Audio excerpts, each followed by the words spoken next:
इसके बाद कहानी 1 साल आगे जाती है। गेतो और शोको गोजो की तरफ एक रबर और एक पेंसिल फेंकते हैं। रबर तो गोजो से टकरा जाती है, लेकिन पेंसिल उसकी इन्फिनिटी की वजह से रुक जाती है। गोजो एक्सप्लेन करता है कि अब उसकी इन्फिनिटी ऑटोमेटिक काम कर सकती है और इसकी भी पहचान कर सकती है कि उसकी तरफ आने वाला कौन सा ऑब्जेक्ट खतरा है और कौन सा नहीं, लेकिन जहर की पहचान वो अब तक नहीं कर सकता। साथ ही गोजो अब बिना ज्यादा थके हर समय अपनी इन्फिनिटी शील्ड चालू रख सकता है। पहले ऐसा करने से गोजो का भेजा फ्राई हो जाता था, लेकिन अब वो साथ में रिवर्स कर्स टेक्निक भी यूज कर सकता है, तो उसका दिमाग हमेशा फ्रेश रहता है। गोजो अब अपनी और भी नई पावर्स के बारे में बताने लगता है कि जल्द ही वो टेलीपोर्ट करना और डोमेन बनाना भी सीख जाएगा। ये तो अब मन में सोचता है कि गोजो अब उससे कहीं ज्यादा आगे निकलकर सबसे ज्यादा स्ट्रॉन्ग बन चुका है। वो अकेले ही किसी भी मिशन को हैंडल कर सकता है, इसीलिए अब गेतो को भी अकेले ही मिशन पे जाना पड़ता है। और ये समर सॉर्सरर्स के लिए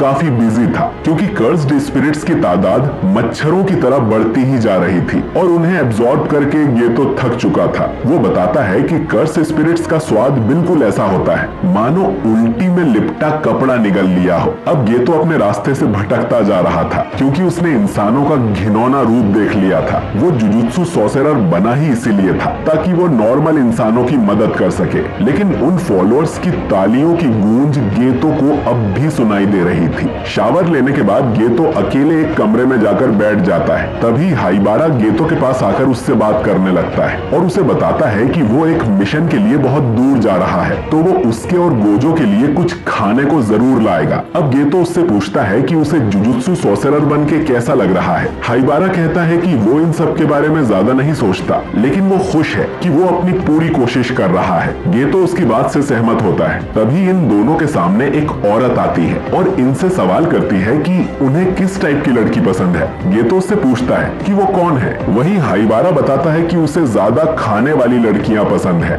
गेतो को यह पसंद नहीं आता कि हाइबारा किसी अनजान को जवाब दे रहा है। इसके बाद हाइबारा गेतो और उस लड़की को अकेला छोड़कर चला जाता है। वो लड़की फिर से गेतो से वही सवाल करती है और गेतो फिर से लड़की की आइडेंटिटी पूछता है। ये लड़की बताती है कि उसका नाम यूकी है और वो एक स्पेशल ग्रेट सॉर्सरर है। दोस्तों, यूकी को हमने सीजन 1 में भी देखा था और इसी ने तोदो को ये सवाल करने की आदत लगाई थी। खैर, ये तो यूकी के बारे में जानता था। यूकी का जुजुत्सु हाई से कोई लेना देना नहीं है और ना ही वो उनसे मिशन लेती है। उसे अकेले काम करना पसंद है। यूकी बताती है कि जुजुत्सु के लोग सिर्फ बीमारी का इलाज करते हैं, जबकि वो बीमारी को जड़ से ही खत्म करना चाहती है। यानी वो एक ऐसी दुनिया बनाना चाहती है जिसमें कोई कर्स स्पिरिट हो ही ना।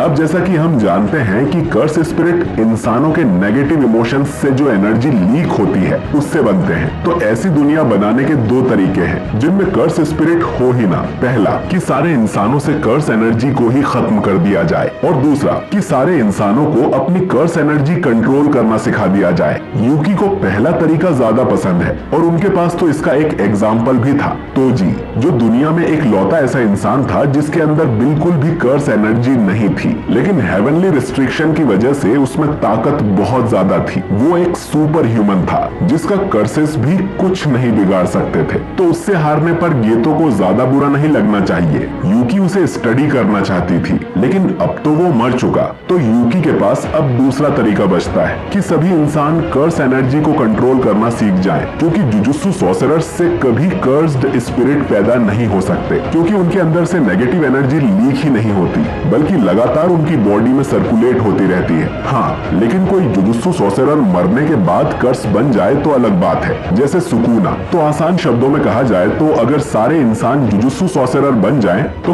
कर्स्ड स्पिरिट पैदा ही नहीं होंगे। अब गेतो उन फॉलोअर्स के बारे में सोचते हुए कहता है कि अगर हम सारे नॉर्मल इंसानों को ही मार दें तो, लेकिन फिर गेतो होश में आ जाता है। यूकी उसे कहती है कि इंसानों को मारना सबसे आसान तरीका है, इससे बाकी इंसान डर के मारे सॉर्सरर बन जाएंगे। लेकिन ये पागलपन होगा। क्या गेतो को नॉर्मल इंसानों से नफरत है? गेतो इस पर कोई जवाब नहीं दे पाता। उसे लगता था कि सॉर्सरर्स का काम ही यही है कि वो नॉर्मल इंसानों को प्रोटेक्ट करें, पर अब उसे पता नहीं कि इंसानियत बचाने लायक है भी या नहीं। यूकी उसे कहती है कि ये फैसला उसका है कि वो क्या करना चाहता है। इसके बाद वो अपनी बाइक पर बैठ जाती है और जाने से पहले कहती है कि उन्हें आपस में दोस्ती रखनी चाहिए, क्योंकि आगे चलकर वो और गोजो भी स्पेशल ग्रेट ग्रेट सॉर्सरर बन जाएंगे। वो ये भी बताती है कि मास्टर टेंजन अब ठीक है, क्योंकि शायद अब उन्हें कोई दूसरा स्टार प्लाज्मा वेसल मिल गया है। कुछ समय बाद गेतो और नानामी एक मुर्दा घर में होते हैं, क्योंकि हाइबारा की डेथ हो गई थी। नानामी बताता है कि हाइबारा एक सिंपल मिशन पर गया था, जहां उसे ग्रेड 2 के कर्स को मारना था, लेकिन अपने एरिया में वो कर्स ग्रेड 1 हो गया था। गेतो अब कहता है कि नानामी को आराम करना चाहिए, गोजो उस मिशन को देख लेगा, जिस पर नानामी बोलता है कि अब से सारे मिशंस गोजो को ही देने चाहिए। अब गेतो सोचने लगता है कि सॉर्सरर बनना एक मैराथन दौड़ने जैसा है, जिसकी फिनिश लाइन पर कुछ नहीं है, बस उनके साथियों की लाशों के ढेर हैं। अगले महीने गेतो को एक मिशन पर भेजा जाता है, जहां एक गांव के लोगों को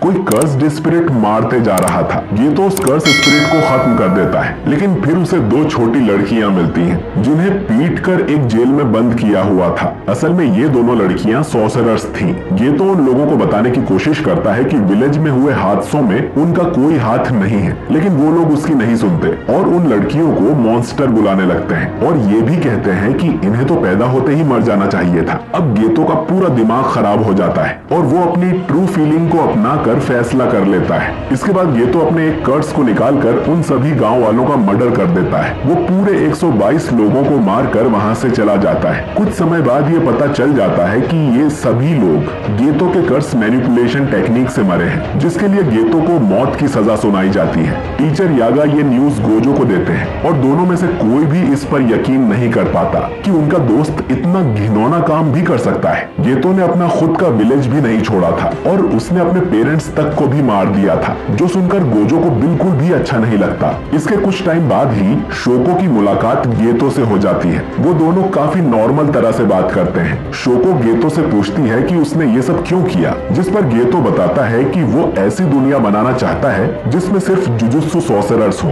और उसे पता है कि कोई उसकी ये बात नहीं समझेगा। शोको फिर तुरंत ही गोजो को कॉल कर इन्फॉर्म कर देती है कि गेतो यहाँ पर है और उसे मरने का शौक नहीं है, जो वो गेतो को अरेस्ट करने की कोशिश करे। थोड़ी ही देर में गोजो यहाँ आ जाता है और गेतो से पूछता है कि वो सच में सारे इंसानों को मार देगा, अपने पेरेंट्स को भी। गेतो उसे भी वही जवाब देता है कि वो एक ऐसी दुनिया बनाना चाहता है जिसमें कोई कर्स ना हो और ना ही कोई नॉर्मल इंसान। इसके लिए वो अपने पेरेंट्स को भी मार चुका है। गोजो अब उसके सिद्धांतों पर सवाल उठाता है, जिस पर गेतो कहता है कि उन सब लोगों की मौत किसी कारण से हुई है। गोजो आगे कहता है कि सारे इंसानों को मारना नामुमकिन है और वो कभी अपने गोल तक नहीं पहुंचेगा, जिस पर गेतो बोलता है कि लेकिन तुम ये काम अकेले ही कर सकते हो, तो अगर मैं तुम्हारे जितना पावरफुल हो गया तो जरूर अपने गोल को पूरा कर लूंगा। और उसने अपने लिए ये जिंदगी चुन ली है। अब गेतो यहाँ से जाते हुए कहता है कि तुम चाहो तो मुझे मार सकते हो, उसका भी कोई कारण होगा। गोजो उस पर अपनी हॉलो टेक्निक पर्पल से निशाना लगाता है, पर वो अपने बेस्ट फ्रेंड को मार नहीं पाता और गेतो यहाँ से भाग निकलता है। बाद में गोजो यागा को बताता है कि वो गेतो को मार नहीं पाया। वो भले ही सबसे स्ट्रॉन्गेस्ट है, लेकिन वो उन्हें ही बचा सकता है जो खुद बचना चाहते हो। इसके बाद हम टाइम वेसल एसोसिएशन के उसी हेडक्वार्टर्स को देखते हैं। गेतो अब इस एसोसिएशन का नया बॉस बनना चाहता है, क्योंकि बंद होने के बाद भी इस ग्रुप के कई सारे फॉलोअर्स हैं। वो उनके लिए प्रीस्ट का काम करेगा और उन्हें कर्सेस से मुक्ति दिलाएगा। इससे गेतो के पास कर्स और पैसे दोनों आएंगे और हम उन दोनों सॉर्सरर लड़कियों को भी यहीं देखते हैं, जिन्हें छोड़कर गेतो ने बाकी सबका मर्डर कर दिया था। खैर, गेतो अब स्टेज पर जाकर घोषणा करता है, ये ऑर्गेनाइजेशन अब से मेरी है और मैं इसका नाम भी बदलने वाला हूँ। कई सारे लोग इस बात के खिलाफ थे, तो गेतो उसी मैनेजर को स्टेज पर बुलाता है, जिसे हमने पिछले एपिसोड में देखा था, और वो सबके सामने उसे बेरहमी से कुचलकर मार देता है। अब गेतो सभी को सीधा धमकी देता है कि उन्हें उसकी हर बात माननी पड़ेगी। दूसरी तरफ गोजो को तोजी का बेटा मेगुमी मिल जाता है। वो उसे बताता है कि उसका फादर जेनिन क्लैन से था। वो यहाँ से भाग गया और बाहर आकर उसने मेगुमी को पैदा किया। जेनिन क्लैन को कर्स्ड टेक्निक से बहुत प्यार है। जब मेगुमी 6 साल का होगा तब उसे अपनी कर्स्ड टेक्निक दिखने लगेगी और फिर तोजी मेगुमी को जेनिन क्लैन में बेच देता, लेकिन उसने तोजी को मार दिया है। मेगुमी बोलता है कि उसे कोई फर्क नहीं पड़ता, वो आदमी उसे और उसकी सौतेली बहन को छोड़कर भाग गया था और कभी वापस नहीं लौटा। उन्हें लगा कि वो लोग उनके डिवोर्स के पैसों से ऐश कर रहे होंगे। गोजो अब उससे पूछता है कि क्या वो जेनिन क्लैन क्लैन में जाना चाहेगा, लेकिन मेगुमी को अपनी बहन सुमुकी की चिंता थी। अगर वो वहाँ चला गया तो क्या वो अकेली खुश रह पाएगी? गोजो मेगुमी की बात समझ जाता है और उसे कहता है कि ज़ेनिन क्लैन को वो संभाल लेगा और उनका ख्याल भी वो ही रखेगा। बदले में मेगुमी को स्ट्रॉन्ग बनना होगा। इसके बाद कहानी 11 साल बाद 2018 यानी प्रेजेंट में आ जाती है। गोजो अपनी पास्ट लाइफ को सपने में देख रहा था। उसे उसके 3 स्टूडेंट्स यूजी, मेगुमी और नोबारा नींद से जगाते हैं। उसने ही इन तीनों को किसी सीक्रेट मिशन के लिए यहाँ बुलाया था। अब गोजो उन तीनों को देखकर खुश हो जाता है और ये एपिसोड यहीं पर खत्म हो जाता है।